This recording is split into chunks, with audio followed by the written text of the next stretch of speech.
하루 시작을 한 끈입니다. 내 길이 평탄하고 내가 형통하리라 라는 말씀, 은혜스러운 말씀이죠.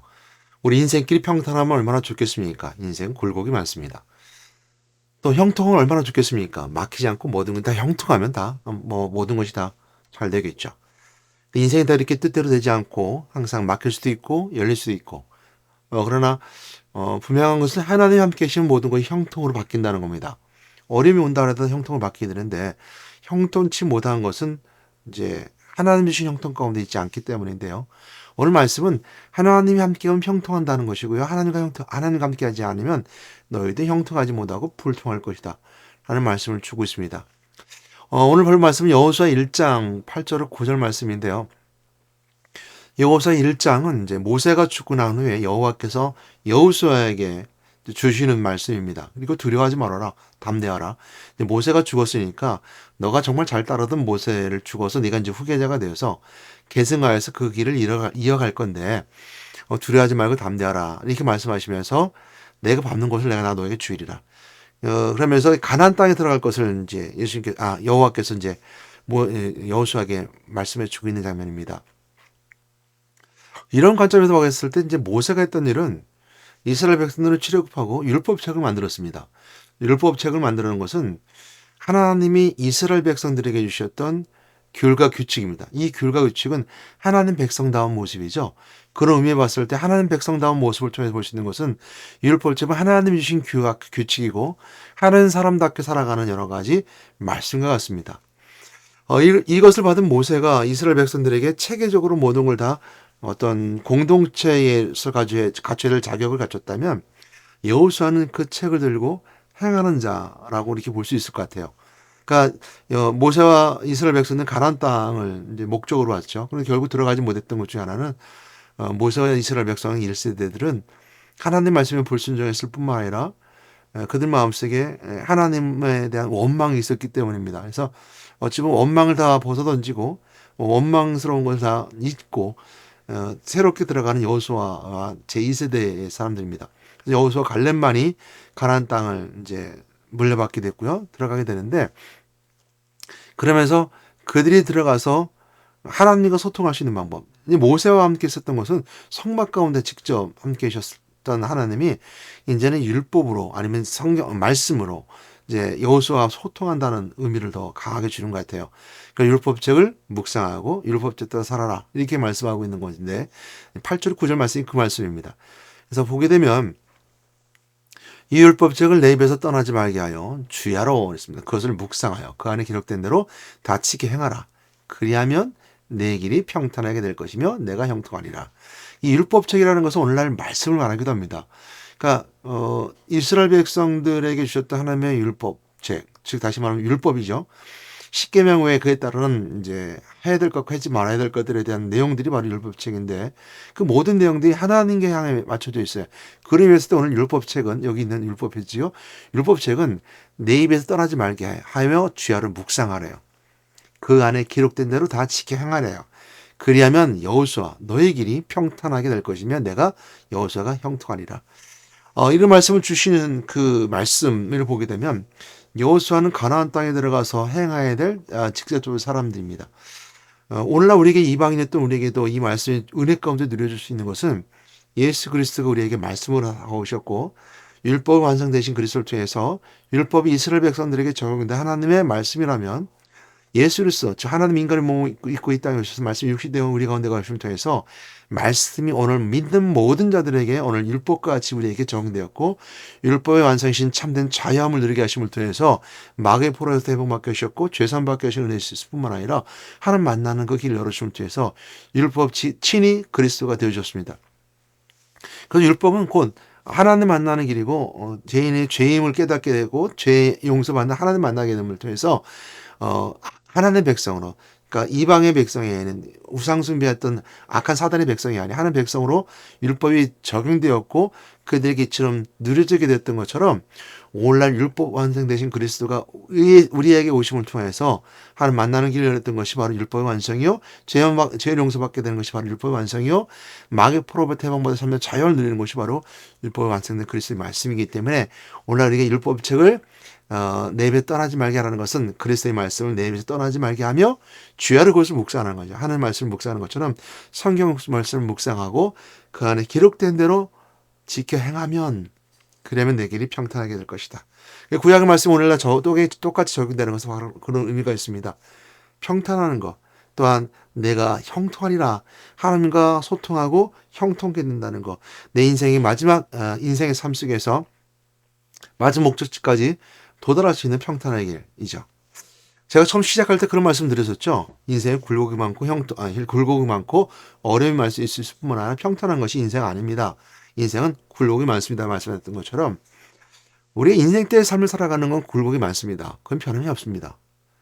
우리가 1살, 2살, 3살, 4살 나이를 먹고 40, 50, 60에 넘어서 70, 80 가서 이제 천국 들어가기 전까지 삶을 살아가는 모든 굴곡은 인생의 시간표를 살아가는 사람들에게서 인간이 한정된 공간 속에 살아가는 인간들에게서는 항상 굴곡이 있고 또한 세상의 삶을 살아가는 마귀의 지배받아 미혹된 영혼들이 항상 양심을 잃어버린 자로서 죄 가운데 살아가고 세상을 타락을 쫓아가고 육신의 삶을 살아가는 삶을 살아가는 모든 인생의 삶에는 굴곡이 있을 수 있습니다. 오히려 더 예수 믿는 이유로 어려움을 당할 수 있겠죠. 근데 여기서 평탄한 길이라는 무엇을 말할 수 있을까요?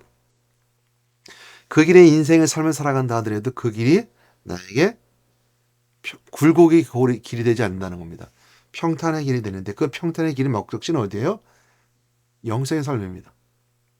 평탄케 되리라. 영적을 삶을 말합니다. 육신의 고통 가운데 있다 하더라도 우리가 영의 길에 있어서 영적 길이 평탄하게 열리는 것이고요. 영혼이 잘된 간지 범사가 잘 되는 것처럼 영혼이 잘되면 범사가 잘 되게 돼 있어요. 예를 들어서 우리가 예수 믿는 사람들은 게으르지 않습니다. 새벽부터 저녁까지 일을 하고요. 아침형 인간입니다. 대부분 아침형 인간들이 하루 삶을 잘 살고 쪼개어 살며 극명 성실하게 삽니다. 그런 자들에겐 똑같이 동일하게 주어지는 은혜는 뭐냐면 기본적인 부자의 삶으로서의 자격을 갖추게 되죠. 예수 믿는 사람들은 부자 될 수 있습니다. 그렇다고 해서 예수 믿는 사람이 다 부자가 되는 건 아니죠. 왜냐하면 예수 믿어도 아직까지도 이 세상의 삶을 살아가는 사람이 있기 때문에 가난하게 살 수도 있습니다. 그러나 그들에게 희망이 있고 소망이 있어요. 그것처럼 이 땅의 삶에서 우리가 여러 가지 그 상황 환경 가운데서 굴곡이 있을 수 있고 예수 믿는 이유로 핍박을 당할 수 있습니다. 또 그렇다고 해서 이 세상에서 영혼이 잘 된 건지 범사가 되는 것처럼 믿음 안에 사는 사람들은 잘 될 수 있는 배경이 주어지게 되죠. 그렇다고 해서 우리가 다 잘 사는 건 아닙니다. 왜냐하면 그 증거들이 예수 믿지 않는 사람들이 부자로 사는 사람들이 많아요. 그리고 뭐 10대 부자, 20대 부자에 들어간 사람들 중에서 예수 안 믿는 사람 많습니다. 그 이유는 뭐냐면 육체의 삶이 인생의 목표가 아니기 때문이죠. 인생의 목표를 살아가는 사람들, 마귀의 포로 잡힌 사람들, 영혼을 팔아서 육체의 삶을 살아가는 사람들은 육체의 모든 목적을 완성했기 때문에 인생의 때는 부자로 살아가요. 근데 그들이 당연한 거죠. 그런데 우리에게 평탄의 길은 영생의 삶이라는 걸 알게 됩니다. 그리고 형통이라는 건 하나님과 소통하는 걸 말하죠. 그래서 9절 말씀에 내가 내게 명령한 것이 아니냐 그랬습니다. 강하고 담대하라. 두려워하지 말면 놀라지 말라. 내가 어디로 가든지 내 하나님 여호와가 너와 함께 하느니라 하시니라. 내가 명령한 것 같지라는 것은 이 7절 말씀 앞에 나오거든요. 6, 7절 이렇게 쭉 나오면서 여호와께서 모세에게 내가 가는 길 모든 땅을 밟는 곳에 내가 주리라. 그러니까 땅 밟게 하는 이유도 바로 그런 부분이죠. 가나안 땅을 생각하고 왔던 여호수아 이스라엘 백성들이 여호수아에게 약속하셨던 것처럼 내가 밟는 땅을 내가 주리라. 내가 너와 함께 할 것이다라는 것이 말하면 우리가 담대함이죠. 그러니까 두려워하지 말라고 그랬거든요. 7절 말씀에 강하고 담대하라. 강하고 담대하라는 말씀을 통해서 내가 너와 함께 하니까 담대하라. 그러니까 임마누엘의 은혜입니다. 오늘 이제 예수님께서 오셨을 때 마태복음 말씀처럼 예수의 이름이 곧 임마누엘이라. 임마누엘 뜻이 내가 너와 세상 끝날까지 함께하리라는 임마누엘의 은혜. 그러니까 예수가 가셨던 그 은혜 중에 하나였거든요. 예수님이 우리에게 오셨던 그 은혜 중에 하나가 바로 임마누엘.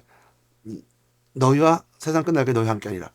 이것은 동일하게 우리가 적용될 뿐만 아니라 예수께서 오신 후에 마지막 재림하시는 그날뿐만 아니라 심판대 앞에 쓰지 아니하고 천국 가는 날까지 우리와 함께 하시는, 그래서 우리를 안다 모르지 않는다라고 말씀하신 예수님이죠. 그러면서 내가 세상 끝날까지 함께 임하는 은혜가 동일하게 적용되는데 이것은 바로 구약의 여호수아 가나안 땅에 들어간 자들, 내가 너희와 함께 할 것이라는 임마누엘 함께 할 것이라는 그 동행의 의미가 같이 있기 때문에 함께 구약의 말씀이 그대로 예수 그리스도의 말씀으로 적용됩니다. 그래서 구약의 말씀이 우리에게 적용되는 의미가 바로 그 의미이게 되죠. 내가 형통하리라 라고 말씀을 통해서 우리가 내 길이 평탄할 것이고 내가 형통하리라. 하나님과 성통하고 성통할 수 있는 비결 중에 하나는 바로 말씀을 항상 우리의 입에 두는 것이고 항상 주야로 묵상하는 것이며 또한 그 기록된 대로 행하고 지키는 자들이 바로 이제 형통의 비결입니다. 우리가 있는 사람들이 복 있는 사람이라고 합니다. 시편 1편 2절 말씀, 1절 6절 말씀 그런 말씀 왔는데 시편 1절도 마찬가지. 복 있는 사람은 이게 말합니다. 복 있는 사람은 악인의 길을 따르지 아니하고 죄인의 길을 들어서지 아니하고 오만한 자리에 앉지 아니하고 오직 여호와의 율법을 즐거워하여 그 율법을 취하로 묵상하는도다. 그러니까 이제 형통의 비결 중에 하나가 말씀을 우리 입에서 떠나가지 아니하고 취하로 묵상하는 자들이 뭐예요? 복이 있는 자리라는 겁니다. 우리 입으로 말하는 것이 부정적으로 말하지 않아요. 긍정적으로 말하고요. 또 입으로 말하는 것이 복을 말한다는 거죠. 그래서 시편 기자는 그 복을 말하면서 형통이 바로 복인데 그 형통이 뭐냐면 주야로 그 말씀을 묵상하는 자가 복 있는 자고 이런 사람들이 바로 어떤 사람들이냐면 악인을 깨를 따르지 않는데요. 왜 입으로 항상 복을 말하고 말씀을 말하고 선한 것을 말하기 때문입니다. 구약에서 선한 것은 또 신학도 마찬가지. 선한 일은 다 하나님이 하신 일을 말할 때 하나님의 계획하심, 하나님의 역사하심을 다 선한 일이라고 합니다. 그래서 선한 일은 거기다가 우리가 생각하는 양심적으로 선한 이런 것보다 하나님의 뜻을 살아가는 사람이 선한 일이라고 말하고 있죠. 그래서 복 있는 사람은 악인의 일을 따르지 않냐고 뭐라 했습니까? 죄인의 길에 서지 않냐고 오만한 자리에 앉지 않는데요. 오직 여호와의 율법을 즐거워한대요. 이것이 바로 우리 안에 복 있는 자의 모습이고 입술로 죄를 묵상한 자입니다. 그는 시냇가에 신 나무처럼 열매를 맺으며 그 잎사귀 마르지 않은 같이 그가 하는 모든 일이 다 형통하리라. 마르지 않는 거. 시냇가에 심겨진 나무는 물가로 뿌리를 내리기 때문에 목마를 게 없습니다. 가뭄에도 이겨나가는 것이 시냇가에 심겨진 나무들이죠. 그처럼 항상 하나님과 형통하니까 나무가 잘 자라는 거야. 그 형통의 비결입니다. 그래서 시편의 1편부터 말씀하시는 그 말씀이 바로 그 복 있는 자고 이런 사람들이 바로 시냇가에 심겨진 나무같이 철을 따라 열매를 맺는 것이고 잎사귀가 마르지 않은 같이 그가 모든 일에 다 형통한대. 그래서 모든 일에 다 형통한 것을 잘 자라고 뿌리도 잘 내릴 뿐만 아니라 잎사귀가 마르지 않고 열매를 잘 맺는 거예요. 그 영혼이 잘 된 것이 범사에 잘 된다는 의미도 바로 그런 의미가 있어요. 영혼이 잘 된 것은 영혼이 뿌리를 깊이 하나니까 뿌리를 내리고 있으면요. 모든 일이 열매를 잘 맺는 거예요. 물론 영적으로 맺는 거죠. 그렇다고 해서 그러니까 악인을 따라가는 자가 아니라 육체의 삶을 통해서 쾌락을 따라가는 자가 아니라 오직 하나님의 사람을 살아가면서 정말 경건한 삶을 살아가는 사람들입니다. 그런 사람이 다 세상에서 환난과 어려움을 당하지만 그래도 형통한 삶을 살아가는 자들이죠. 이제 신명기 17장 말씀에 오게 되면요. 그 말씀하고 있어요. 그러니까 신명기 17장 말씀도 마찬가지로 율법에 대한 내용인데요. 17장 14절 말씀부터 쭉 이어지면서 이 말씀하고 있는데 제가 한번 잠깐 읽어드릴게요. 내가 네 하나님 여호와께서 내게 주신 땅에 이르러 그 땅을 차지하고 거주할 때 만일 우리도 우리 주위의 모든 민족들 같이 우리 위에 왕을 세워야겠다는 생각이 나거든 했습니다. 이게 신명기 17장 14절 말씀이거든요. 그러니까 여호수아가 가나안 땅을 들어가서 정착하게 되는데 물론 가나안 땅에 들어가서 모든 걸 다 정복하지는 못합니다. 그러나 다 분배해주고 다 나눠지고 각자에 들어가게 되죠. 그래서 요단을 건너서 여호수아는 이스라엘 백성들 제2세대들과 함께 가나안 땅에 들어가게 됩니다. 그래서 가나안 땅에 들어가거든 신명기 17장 말씀 그거거든요. 혹 너희들이 왕이 세울 일이 생각나거든. 그러니까 주신 땅에 다 들어가 땅을 찾아 거주할 때, 야, 우리도 왕을 좀 세워야 되겠어. 왜냐하면 이방 사람들 보니까 다 왕이 있어. 체계적으로 다 국가도 운영하고 당이 있어. 그래서 생각나거든. 이렇게 말하고 있습니다. 우리 주변 환경이 그럴 수 있겠죠. 이건 우리가 독일하게 한번 적용해 볼까요? 우리가 세상 가운데 나가서 세상의 삶, 세상의 직장 생활이든 아니면 세상의 공동체든 어디서든 들어갔을 때 그들에서 내가 어떤 리더자가 될 수도 있고요. 또한 우리의 믿음의 공동체가 함께 들어가서 그 안에서 다른 공동체 마냥 만들어졌다 하더라도 그 공동체들은 왕을 세웠을 땐 그들의 왕은 육신의 왕이잖아요. 이제 이스라엘 백성 들어갔을 때 마찬가지죠. 그런데 그렇게 생각나거든. 그러니까 왕이 있어 왕정 국가로 세워지게 된 과정인데 15절 말씀에 신명기 17장 15절 말씀 그런 말씀을 하고 있어요. 반드시 내 하나님 여호와께서 택하신 자를 내 위에 왕으로 세우래요. 그래서 내 형제 중에 한 사람을 세울 것인데 내 형제가 아닌 타국인을 세우지 말라. 그러니까 몇 가지 예를 드는데요. 하나님이 세우신 사람을 택해서 왕을 세우고, 또한 그 너희 그 형제들 중에 세우래요. 그러니까 타 이방인들을 세우지 말라는 것은 그 속국이 되지 말라는 거겠죠. 어, 왕을 세울 때 하나님의 사람을 세울 텐데 이방인 사람들이 왕을 세우지 말래요. 근데 그 중에 하나가 또 볼 수 있는 건 뭐냐면 왕으로 세워질 뿐만 아니라 병마를 많이 두지 말래요. 병마는 당시에 그 군사력의 척도였었죠. 군사, 병마. 그러니까 가나안 땅에 있었던 사람들은 그 말이 있었고 말을 통해서 군사력을 가지고 있었던 걸 알게 됩니다. 그러니까 군사를 올라가면 전차와 같은 것인데 전차에 있는 사람과 전차 부대가 있는 사람과 전차 부대가 없는 나라는 분명히 구별되겠죠. 6.25 때 우리가 전차가 없었기 때문에 탱크가 없었기 때문에 다 밀려 내려왔습니다. 그래서 뭐 육탄전을 해서 탱크를 무너뜨렸지만 뭐 역부족이었었죠. 이것처럼 그 주변 국가에는 다 병마가 있었어요.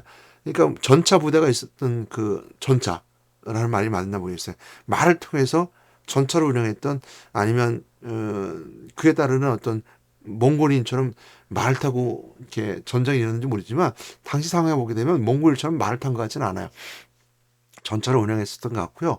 이제 이스라엘 백성은 유목민이에요. 전차 부대가 없었어요. 오직 뭐해서 성막만 들고 성막만 가운데 들고서 그냥 유목민, 그냥 양을 치면서 또 돌아다니던 이런 유목민이었기 때문에 그들은 전차 부대라는 것이 없었습니다. 근데 가나안 땅에 들어가게 되는 배경 속에 있을 때 그들은 전적으로 하나님의 말씀에 의지해서 들어갔고요.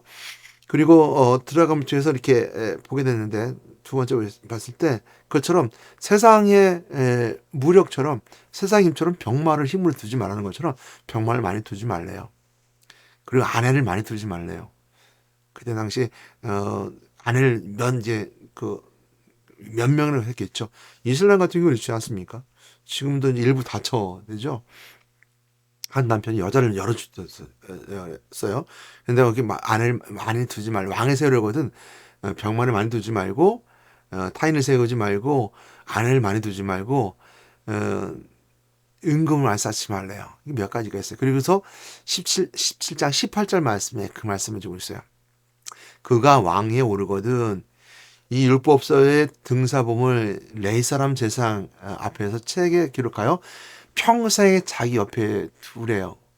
그리고 읽어서 그의 하나님의 말씀대로 행하래요. 그러니까 그러면서 말하면서 여호와를 경하기를 배우면서 이 율법의 그 모든 말과 이 귀를 지켜 행하랍니다. 그러니까 율법책대로 기록된 대로 행하라는 거죠. 율법책이 항상 왕 옆에 두고 등사본을 레위 사람 세상 앞에서 책에 기록하여서 항상 경외하기를 배우래요. 사실은 어찌 보면 이스라엘 백성은 하나님의 백성이에요. 하나님이 통치하지. 그러니까 신정 통치가 이루어진 나라가 바로 이제 이스라엘인데요.